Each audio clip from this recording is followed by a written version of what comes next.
टूट सकता है, तो हमारा SRO 24 का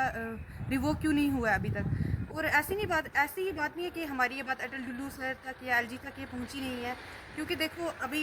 जैसे कि अगर उन्होंने वो क्या सोच रहे हैं कि बारामूला और अनंतनाग में टर्मिनेशन हो गया तो हम सारे फिर से घर बैठ जाएंगे, ऐसा नहीं है। अब हमारी आवाज़ और भी बुलंद हो गई है, अब हम 7 हो गए हैं। पहले हम 2 कॉलेजेस थे, 3 थे, अब हम 5 हो गए हैं आपके। और ये जो नई यूथ है जो इस टाइम सड़कों पे, आप क्या सोच रहे हो, आपने हमें अगर रिवोक दे दिया होता तो हम आपके थैंकफुल होते। हमारी गवर्नमेंट हमारे साथ इस टाइम खेल रही है, क्या उन्हें क्या लग रहा है कि हम उनके बच्चे यहाँ पे नहीं बैठे हुए इसलिए वो हमारे साथ खेल रही है। और सबसे बड़ी बात है, अगर आपके मीडिया के थ्रू ये बात हमारे अटल डुल्लू जी सर तक पहुँच रही है तो उन्होंने JKSSB का, ठीक है मैं मानती हूँ, बोल रहे हैं कि वो अपना अपना डिस्ट्रिक्ट है, कोई 30 पे आया तुम्हें उससे लेना देना नहीं है, कोई 20 पे आया आपका लेना देना, ठीक है। तो फिर आप मुझे बताओ, जब आपने नया GMC स्टार्ट करना था तो उस टाइम आपने ये भी देखा कि प्रायोरिटी ये BSc होनी चाहिए, ये MSc होनी चाहिए, GNM है तो रहने दो, प्राइवेट कौन से हॉस्पिटल में काम किया है, कितने साल का एक्सपीरियंस है, तो एक्सपीरियंस देख के आपने हमें अपने नए हॉस्पिटल हमें ये भी सुनने में आया कि उस टाइम पे BSc को ज्यादा प्रेफरेंस दी गई थी जब SRO 24 के। अब आपका क्या कहना है, SSB में क्या सारे BSc और MSc वाले लोग हैं या GNM के लोग भी हैं?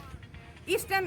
SSB में आप देखोगे, ठीक है वो उनकी मेहनत है, GNM वाले बच्चे आए हुए हैं, ठीक है उनका हक था, मैं बोलती हूँ हमें उनसे कोई प्रॉब्लम नहीं है, क्योंकि देखो अब क्या पता कोई अगर हमने BSc की है या किसी और ने MSc की है तो हम उसमें ये नहीं बोल सकते कि वो बच्चे डिजर्विंग नहीं है। पर हम सिर्फ इतना बोल रहे हैं कि उस टाइम में अगर इन्होंने अपने नए GMC के लिए हमें चुना था तो कोई सोच समझ के चुना था, तो ये बात जिन्होंने हमें चुना था, अगर ये बात वो अटल डुल्लू, वो तो आपकी काबिलियत पे भी शक कर रहे हैं ना कि इन लोगों को भी अपॉर्चुनिटी दी थी SSB का एग्जाम क्रैक करने की, अब वो आपकी काबिलियत पे शक कर रहे हैं ना इस टाइम पे। काबिलियत पे क्या वो शक करेंगे, आप मुझे बताओ, ये खुद वो सोच लें। अगर उन्होंने इस टाइम जब हमें उन्होंने सिलेक्ट किया था उस टाइम हम सब बच्चों के 12th में 75 से ऊपर परसेंटेज थी और हमारी डिग्री में भी 75 प्लस थी, तो वो इसका मतलब वो हमारी पिछली डिग्री पे काबिलियत पे शक कर रहे हैं, तो इसका मतलब ठीक है अगर उन्हें लग रहा है कि नहीं, ये तो सरकार को भी सोचना चाहिए, क्योंकि जब GMC का बिल्डअप करना था, सेटअप करना, तब तो अच्छे लोग होने चाहिए थे ना। काम करो, अगर हमारी सरकार को लग रहा है ना कि हम इस काबिल नहीं है तो अपने जो IAS KS है ना उनको हॉस्पिटल में काम करने के लिए भेज दो,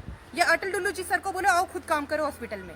उनको अगर लग रहा है कि अगर हम अब आपकी एंड पे रिक्वेस्ट क्या रहेगी? एंड पे हमारी यही रिक्वेस्ट है कि हम चुप बैठने वाले हैं नहीं, क्योंकि पहले तो इन्होंने हमारे साथ खेला, फिर हमारे प्रोफेशन के साथ खेला, हमारी डिग्रियों के साथ खेला, और जो हमने यहाँ पे कुछ दिन पहले आपने देखा होगा हमने यहाँ पे बूट पॉलिश किए, वो बूट पॉलिश करना हमारी वो कोई हमने शौक से नहीं किया है। जिस दिन हम वो पॉलिश करके गए थे घर पूरी रात हमें नींद नहीं आती है उसके बाद में, कि हम सोचते हैं हमने वो क्यों किया, वो हमारी मजबूरी थी, और उस मजबूरी का फायदा उठा रही है हमारी गवर्नमेंट। वो क्या सोच रही है कि ये कुछ नहीं है, मजाक कर रहे हैं। देखो तुमने IAS KS करके हमारे साथ मजाक किया है, पर हम अपनी अप्रन के साथ मजाक नहीं होने देंगे। हम अपना रिवोक चाहिए तो मतलब चाहिए, हमें जब तक रिवोक नहीं मिलेगा हम कुछ भी करने को तैयार हो जाएंगे। और एंड हो सकता है कि हमें, मुझे तो लग रहा है कि शायद हमारी गवर्नमेंट चाहती है कि ये कुछ बच्चे सुसाइड कर ले, और मुझे लग रहा है कि वैसे भी नौबत आ जाएगी, आपकी ये इच्छा भी पूरी की जाएगी बहुत जल्दी, अगर आपने बहुत जल्दी रिवोक के लिए नहीं सोचा। Thank you.